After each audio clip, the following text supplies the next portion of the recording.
High বন্ধুরা, আমাদের YouTube channel কথার কলদানে তোমাদের সবাইকে স্বাগত।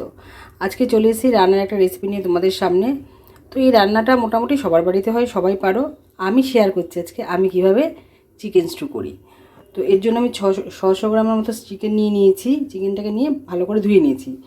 আর দেখো এখানে পেঁপে আর আলু ডুমো করে কেটে নিয়েছি। এখানে তোমরা টমেটো, তারপরে হলো বিনস, গাজর অ্যাড করতে পারো। আমি ওগুলো কিছু অ্যাড করছি না, আমি শুধু পেঁপে আর আলু দিয়েই করবো। আর এখানে নিয়েছি, যেহেতু শীতকাল পেঁয়াজগুলি পাওয়া যাচ্ছে, পেঁয়াজগুলিকে রিং রিং করে কেটে নিয়েছি। এখানে তোমরা পেঁয়াজ পাতা ইউজ করতে পারো, পেঁয়াজ শাক যেটাকে বলে। আর আমার এখানে যেহেতু 600 মাংস, আমি এখানে 7 পিসের মতো রসুনকে গ্রেট করে নিয়েছি, 3টে কাঁচা লঙ্কা আর একটা মিডিয়াম সাইজ পেঁয়াজ নিয়ে নিয়েছি। আর এতে লাগবে নুন, আমি হলুদ দিই। হলুদটা তোমরা স্কিপ করতে পারো, আমি হলুদ দিই, তাই নুন, হলুদ আর একটুখানি মিষ্টি আর গোলমরিচের গুঁড়ো। তো আমি পুরো রান্নাটাই করব অলিভ অয়েলে। তো কড়াতে আমি অলিভ অয়েল নিয়ে নিয়েছি। তো এর মধ্যে আমি ওই পেঁয়াজটাকে দিয়ে দিচ্ছি। খুব ইজি আর খুব তাড়াতাড়ি হয়ে যায়, এবং মানে যারা ধরো পেটের সমস্যা আছে বা অসুস্থ হজমের প্রবলেম আছে, তাদেরকে কিন্তু মানে চিকেন স্টু এভাবে রান্না করে দিতে পারো। তোমরা চাইলে আদাটাও ইউজ করতে পারো, আমি আদাটাও দেবো না, আদাটাকেও স্কিপ করছি। খুব সহজে আর তাড়াতাড়ি আর খুব টেস্টি কিন্তু এই রান্নাটা হয়। তো পেঁয়াজটা একটু ভেজে নিচ্ছি। পেঁয়াজটা ভেজে নিয়ে এর মধ্যে অ্যাড করে দেবো ওই গ্রেট করে রাখা রসুন আর পেঁয়াজ পাতা। আর এটা পেঁয়াজ কলি আর কি। সরি, আমি এখানে একটা স্কিপ করে গেছি, সবার আগে ফোড়নটা দিতে আমি ভুলে গেছি। তো আমি গোটা গরম মশলা ফোড়নে দিয়ে নিচ্ছি। পেঁয়াজটাকে আমি সাইডে তুলে রেখেছি, গরম মশলাটাকে একটুখানি ফোড়নে নাড়িয়ে নিই।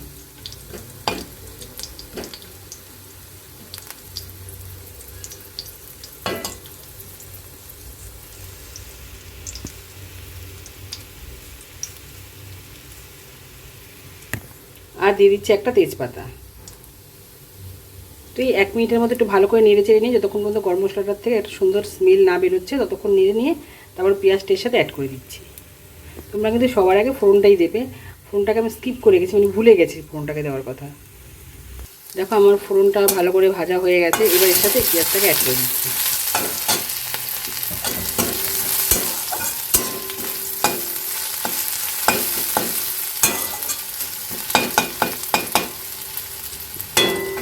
পেঁয়াজটা লাল লাল হয়ে এসছে। এবার এর মধ্যে অ্যাড করে দিচ্ছি গ্রেট করে রাখা রসুনটা। রসুনটাকে এটাকে ভালো করে 1 মিনিটের মতো নেড়ে চেড়ে নেবো, যতক্ষণ পর্যন্ত রসুনের কাঁচা গন্ধটা না এখান থেকে সরবে। দেখো রসুনটাকে নেড়ে চেড়ে ভেজে নিয়েছি। এবার এর মধ্যে অ্যাড করে দিচ্ছি পেঁয়াজ কলি আর কাঁচা লঙ্কা। আমি 3টে কাঁচা লঙ্কাকে চিড়ে নিয়েছি।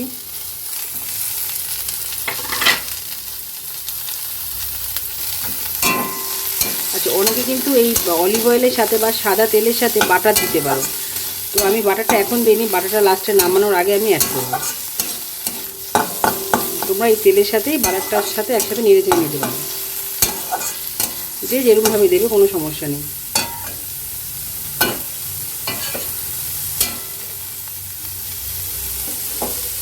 এটা 30 সেকেন্ডের মতো নেড়ে চেড়ে নিয়ে কেটে রাখা পেঁপে আর আলু যে সবজিটা সেটাকে অ্যাড করে দেবো।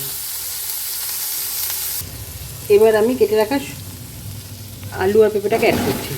তোমরা কিন্তু এখানে বিনস, গাজর আর হলে গিয়ে টমেটো অ্যাড করতে পারো, আমি আর কিছু দিচ্ছি না। পেটের সমস্যার জন্য কিন্তু চিকেন খুব উপকারী। এই চিকেনের স্টুটা করে যদি চিকেনটাও খেতে না পারে, শুধু স্টুটাও খেলে কিন্তু চিকেনের পুরো নির্যাসটা এর মধ্যে যায়। তো ওটা কিন্তু শরীরের পক্ষে খুব উপকার।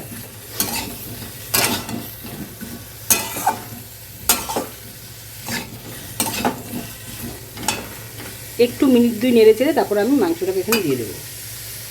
আচ্ছা, এখানে আমি একটু নুন আর একটু হলুদ অ্যাড করে নিয়েছি।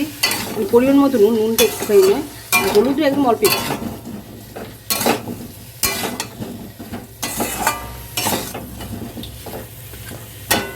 এবার আমি চিকেনটাকে এখানে দিয়ে দিচ্ছি।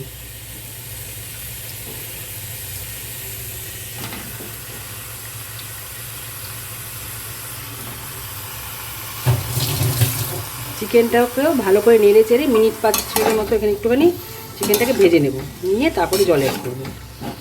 আর স্টুতে কিন্তু একটু জলটা বেশি লাগে, কারণ জিনিসটাই সেদ্ধ হয় তো, তার জন্য কষানো যেরকম হয় না বেশি, পুরোটাই সেদ্ধ হয়, তার জন্য একটুখানি জলটা বেশি লাগে।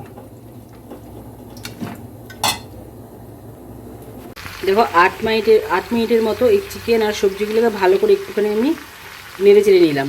এবার আমি এর মধ্যে জল অ্যাড করে দিচ্ছি। যে চিকেন স্টুতে একটু জলটা বেশি লাগে, এটা কিন্তু একটু জলটা বেশি না নিলে না সেদ্ধটা ঠিকমতো হবে না। তো আমি হালকা গরম জল দিয়েছি, তোমরা হালকা গরম জলই অ্যাড করো। এবার হতে থাক। এবার মিনিট 15-20 মতো লাগবে এটা ভালো মতো সিদ্ধ হয়ে হতে।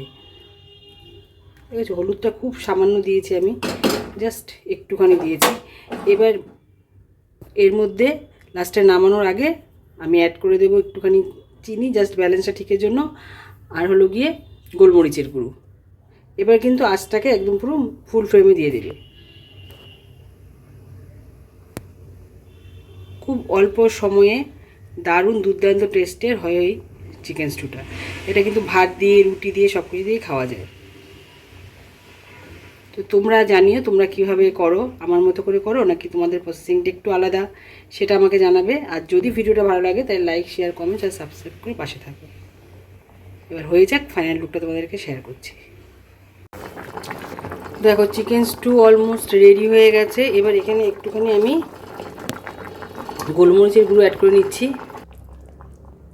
গোলমরিচের গুঁড়ো দিয়ে দিলাম, অল্প পরিমাণ দেব।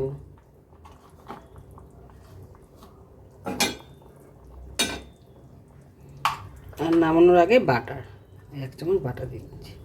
বাটারটা তোমরা কিন্তু একদম প্রথমে যখন ওই সাদা তেল দিয়েছি, সাদা তেলের সাথে বাটারটা অ্যাড করতে পারো, কিন্তু আমি সবাই লাস্টে অ্যাড করলাম একটুখানি বাটার। আচ্ছা, আমি নুনটাকে চেক করে নিয়েছি, আমাকে আরেকটু নুন অ্যাড করতে হয়েছে, আর 2 দানা চিনি দিয়ে দিয়েছি ব্যালেন্সটা ঠিক রাখার জন্য। ব্যাস,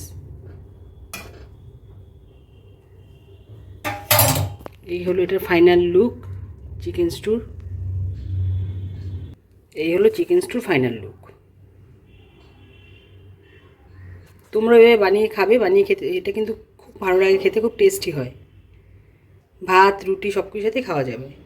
আর শীতকালে ধোয়া ওটা ভাতের সাথে এটা গরম গরম চিকেন স্টু থাকলে ব্যাস।